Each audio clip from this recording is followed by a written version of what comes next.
Hello, beautiful people. Welcome to ibile.tv, and this is Good Morning Lagos. My name is Nimat Aleshinloye. Good morning, everybody. My name is Lucky. How went your weekend, Nimat? My weekend was good. Thank you for asking. You're welcome. All right. Okay, so moving on. The Punch newspaper this morning.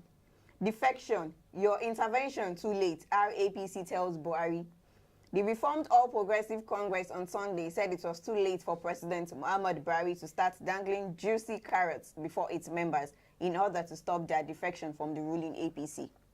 The RAPC, which stated this in a statement by its National Publicity Secretary, Kashim Afebua, took a swipe at the president and the APC. The APC faction stated that the Buhari government was not a promise keeper because it had not fulfilled what it promised Nigerians during the electionary in 2014 and 2015. Fashola spends taxpayers' funds on misguided projects, distribution companies.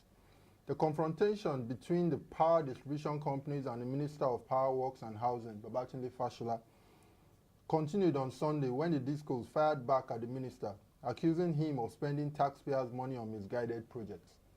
Responding to Fashola's recent statements against his members, the Association of Nigerian Electricity Distributors, the umbrella body of the power firms, said Nigerians were not getting value for taxpayers' funds being channeled to misguided projects by the rural electrification agencies, transmission companies of Nigeria, and friends under the watch of the minister.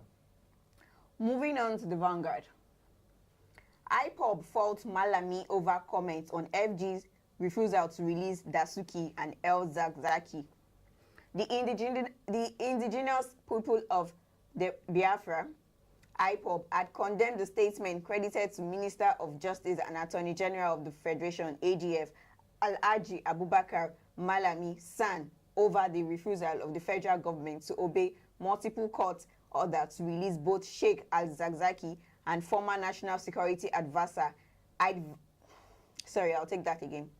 The indigenous people of Biafra, IPOB, had condemned the statement credited to Minister of Justice and Attorney General of the Federation, AGF, Alhaji Abubakar Malami San, over the refusal of the federal government to obey multiple court orders to release both Sheikh El Zakzaki and former National Security Advisor, Colin Sambo Dasuki, from the extrajudiciary detention.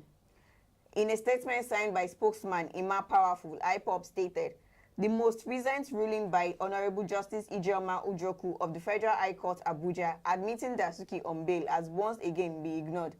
So as numerous pronouncements by the court to set Sheikh El Zakzaki free. This fragment disobedience of the rule of law is not only shameful but also an impeachable offense. Still on the Vanguard, Apapa traffic. Lagos government sets up mobile courts to try traffic offenders. Following a 72-hour directive issued by the Vice President, Professor Yemi Oshibanjo, last Friday in Lagos to restore order in Apapa and its environs, the Lagos state government has resolved to set up a mobile court within the axis to summarily deal with recalcitrant drivers of articulated vehicles. This came as a joint task force set up by the government has evacuated no fewer than 2,000 petroleum tankers and containers to holding bays. Also, Governor Akinwumi Ambode yesterday extended the operation of the task force by another 48 hours, even as he said he will convene a meeting involving all the stakeholders in Alausa, Ikeja, today, with the aim of finding a lasting solution to the gridlock.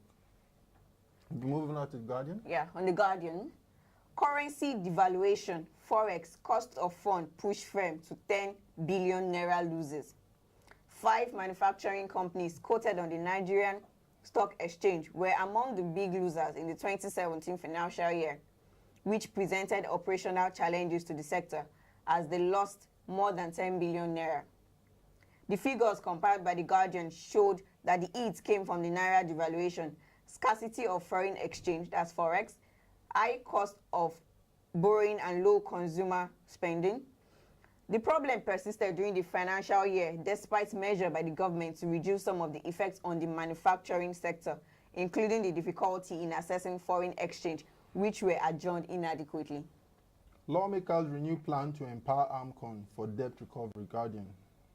tougher times may be fast approaching for the multi-trillion naira debtors of the Asset Management Corporation of Nigeria, AMCON, as the nation's lawmaker at the weekend in Kano State reiterated that their resolve to expedite processes that would see the seizures of assets belonging to them. President Muhammadu Buhari had recently received a call from the Senate Committee on Banking, Insurance and Other Financial Institutions to issue an executive order on seizure of assets of people who are indebted to AMCON. And on the Sun, military says troops kill scores of Boko Haram. The military has said troops in the counter-insurgent Military says troops kill scores of Boko Haram. The military has said troops in the counter-insurgents operation in the northeast killed scores of Boko Haram during an offensive against the insurgents in Yobe State. Army spokesman Brigadier General Texas Chukwu, in a statement, said troops encountered some insurgents at remote Sasawa village in Babangida local government of Yobe State. Troops of 233 Battalion deployed in Operation Lafia Dole has killed scores of Boko Haram insurgents while countering an ambush staged by elements of Boko Haram insurgents along Sasawa Road in Babangida local government area of Yobe State, Chukwu said. And finally on the Sun, record entries for 2018 ITTF Challenge Nigeria Open. With an appreciable improvement in quantity and quality, over 168 players from top table tennis playing nations beat the deadline of registration for the 2018 International Table Tennis Federation Challenge, the Nigerian Open, which is scheduled for August 8th to 12th at the Molade Okoya Thomas Hall in Teslim Balogun Stadium, Lagos. Countries like China, England, Denmark, Norway, Thailand, Slovenia, Iran, and Mauritius will all be making their debut at the Africa's Elite Tournament, which is also the second highest prize money tournament in the ITTF Challenge Series. That's all on the dailies. You can pick up any at the newsstand and read through. Yes. So if you want to know our Man Crush Monday for today, please do stay tuned and we'll be right back.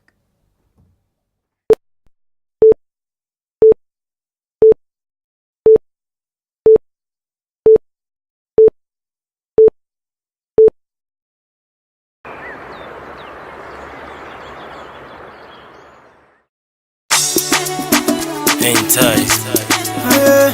Somebody else. Beautiful Lagos, hey. Land of mercy, land of success, oh. For Lagos, everything it don't change, oh.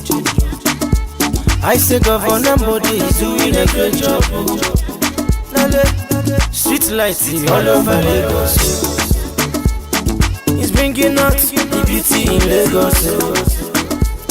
From Third Mainland to Ikeja, no more traffic. He no woro, alapere, he don't settle. Business good for Lagos. See boys they hammer for Lagos. Yes they walk, oh yes they jump. No place like Lagos, and no place like Lagos. Beautiful city, and no place like Lagos. Beautiful people, and no place like Lagos. Beautiful city, beautiful Lagos. Yeah. Okoro, come to Lagos. I go carry you past Ojudu Begani Road. Iwe, I go show you the best cinema overhead bridge. Even the Abulega overhead bridge, for this Lagos, life is too sweet. If you do enjoy yourself, remember to thank God. Yeah, hey mama, yeah. Mommy come and see how you they do business for Lagos. Makawai, business good for Lagos. See boys they hammer for Lagos. Yes, they walk, oh, yes, they jump. No place like Lagos, oh. Yeah, no place like Lagos.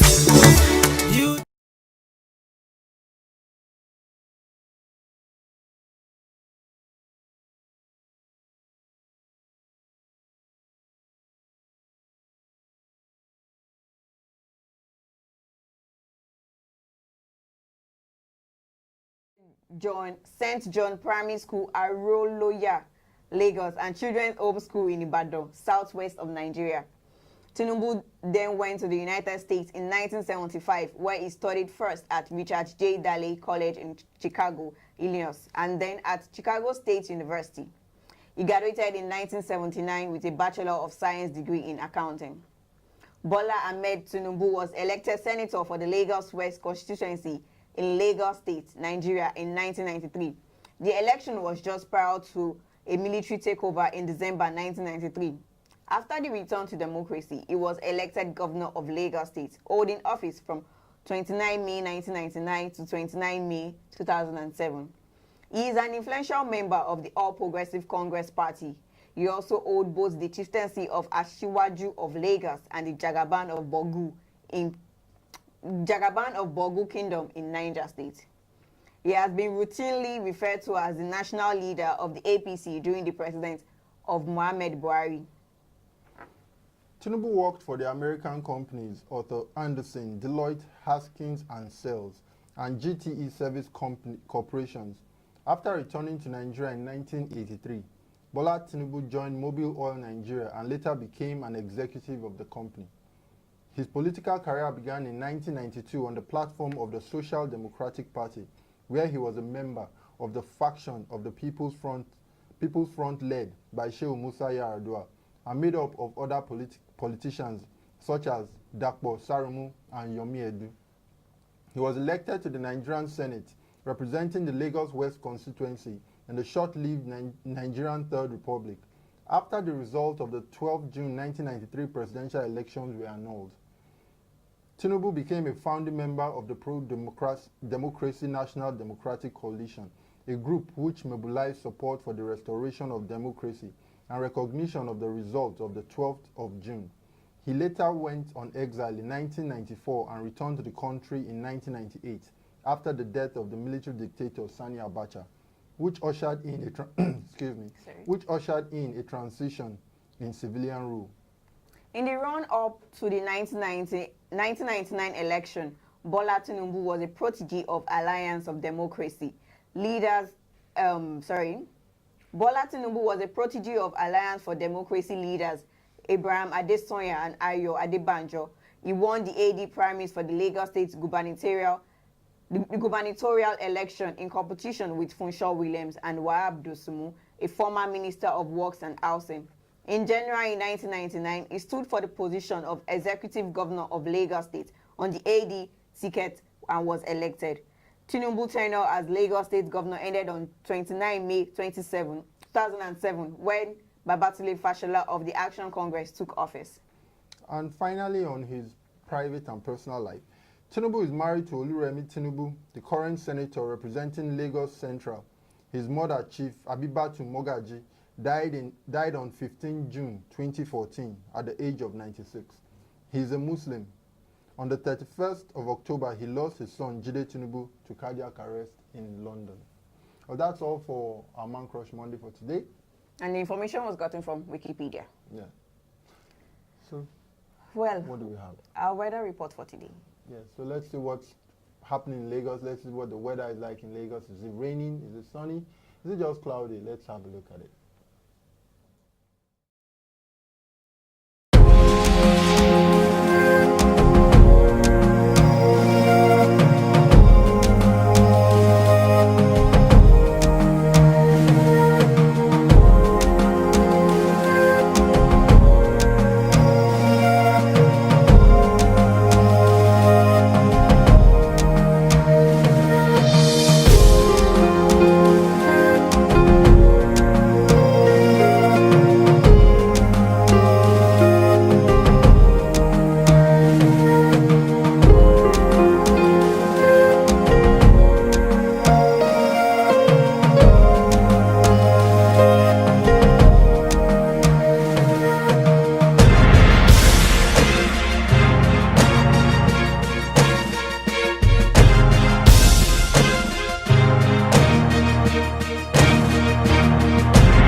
Welcome back. This is still Ibile.tv. As we always say, IBILEDOT on all social media platforms. That was our weather for today. So, you know how it is in Lagos right now. Nima, I think we are running away from the set for now, right? Yes. So we'll get back to that Yes. again. So what do you have for them? Maybe our quotes? Yes, our quote for today is as simple as you know it. Make hay while the sun shines. Exactly. So keep doing it while the sun is shining, not after it starts Yes. raining and then you say, oh, I needed to do this, or I needed Exactly. to do that. So Let's make always it while be the sun prepared. shine. Yes. All right. Do have a lovely day and do follow us on our social media pages at ibile.tv. That is IBILEDOT TV. And subscribe to our YouTube channel also. Have a lovely day. Bye.